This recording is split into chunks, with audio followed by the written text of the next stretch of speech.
Abimelech. Abimelech son of Jerub-Baal went to his mother's brothers in Shechem and said to them and to all his mother's clan, "Ask all the citizens of Shechem, which is better for you, to have all 70 of Jerub-Baal's sons rule over you, or just one man? Remember, I am your flesh and blood." When the brothers repeated all this to the citizens of Shechem, they were inclined to follow Abimelech, for they said, "He is our brother." They gave him 70 shekels of silver from the temple of Baal-berith, and Abimelech used it to hire reckless adventurers, who became his followers. He went to his father's home in Ophrah and, on one stone, murdered his 70 brothers, the sons of Jerub-Baal. But Jotham, the youngest son of Jerub-Baal, escaped by hiding.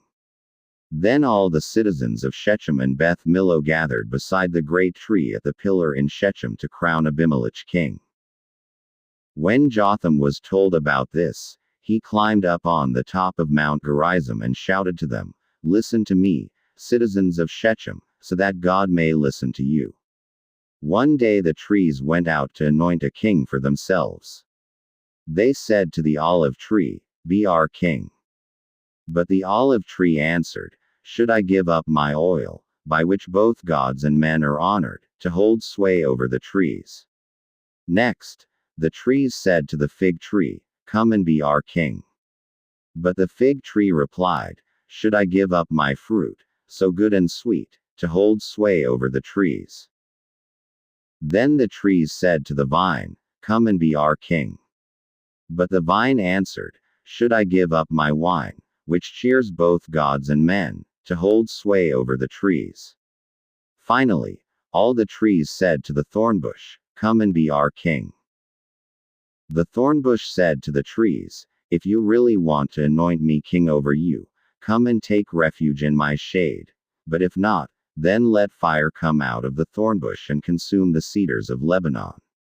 Now if you have acted honorably and in good faith when you made Abimelech king, and if you have been fair to Jerub-Baal and his family, and if you have treated him as he deserves, and to think that my father fought for you, risked his life to rescue you from the hand of Midian, but today you have revolted against my father's family, murdered his 70 sons on a single stone, and made Abimelech, the son of his slave girl, king over the citizens of Shechem because he is your brother.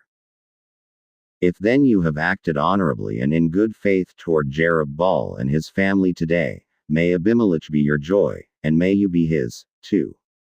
But if you have not, let fire come out from Abimelech and consume you, citizens of Shechem and Beth Millo, and let fire come out from you, citizens of Shechem and Beth Millo, and consume Abimelech.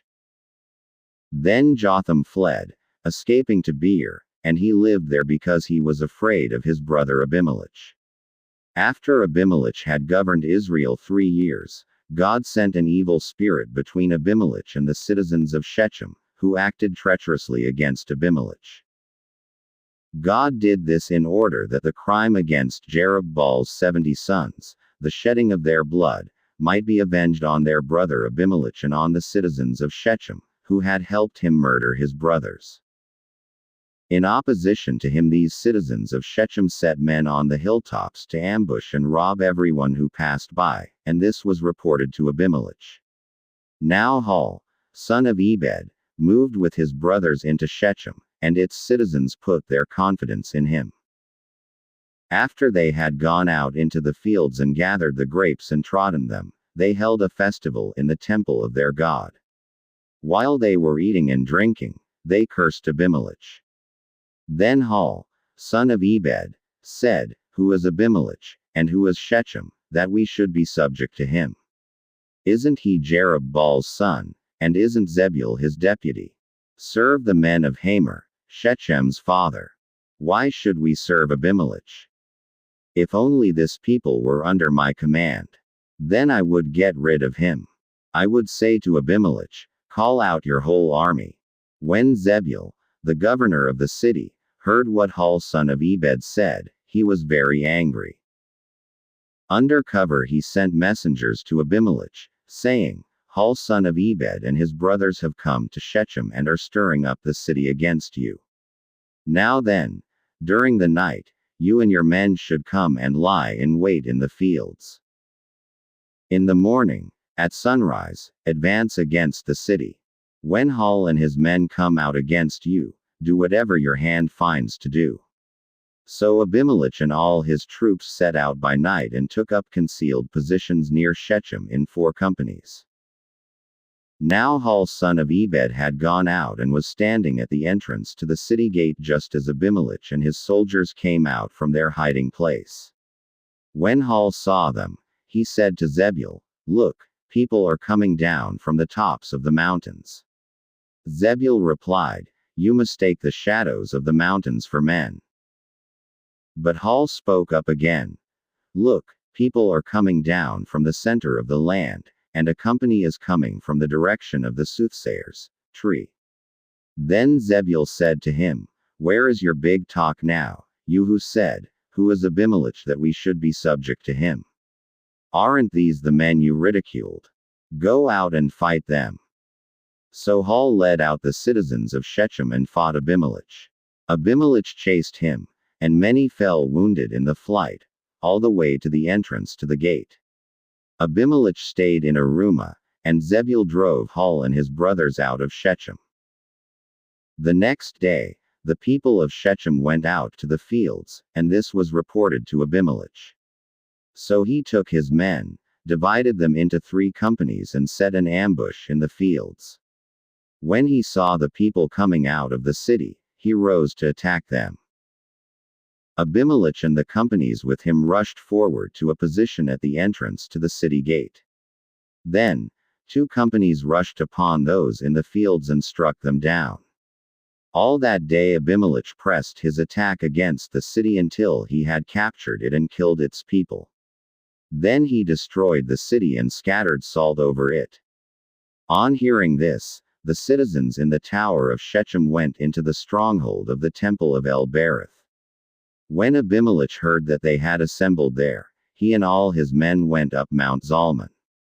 He took an axe and cut off some branches, which he lifted to his shoulders. He ordered the men with him, "Quick! Do what you have seen me do." So all the men cut branches and followed Abimelech. They piled them against the stronghold and set it on fire over the people inside. So all the people in the tower of Shechem, about 1,000 men and women, also died. Next, Abimelech went to Thebez and besieged it and captured it.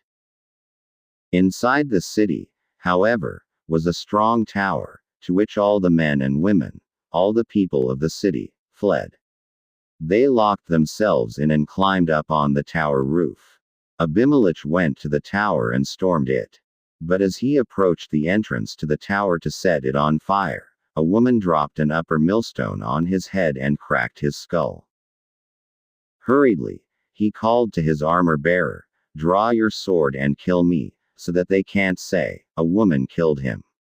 So his servant ran him through, and he died. When the Israelites saw that Abimelech was dead, they went home. Thus, God repaid the wickedness that Abimelech had done to his father by murdering his 70 brothers. God also made the men of Shechem pay for all their wickedness.